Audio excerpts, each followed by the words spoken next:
दरम्यान मुंबई महानगरपालिकेच्या प्रथा परंपरेनुसार मागणी करण्यात आली असं स्पष्टीकरण महापौर रितू तावडे यांनी दिलंय।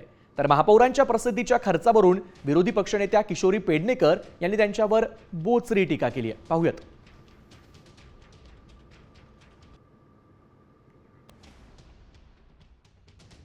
जिथे महापौर जातात, कोणाला भटजीला भेटतात, यांना भेटतात, मुनींना भेटतात, ती प्रसिद्धी आहे का?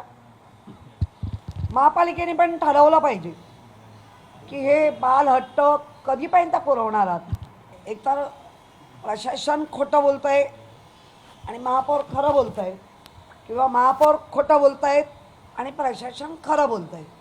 आता ते प्रशासनाने सांगावं।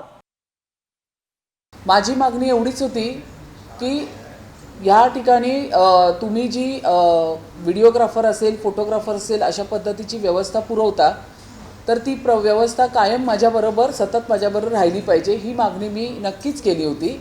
या कुठल्याही गोष्टीमध्ये कुठेच महापौरांचा हस्तक्षेप नाही। जी प्रथा परंपरा मुंबई महानगरपालिकेमध्ये महापौरांना दिली जाते, त्याच प्रथा परंपरेप्रमाणे या ठिकाणी महापौरांना पुन्हा या ठिकाणी व्हिडिओग्राफर असेल, फोटोग्राफर असेल, ते पुरवले गेलेले आहेत।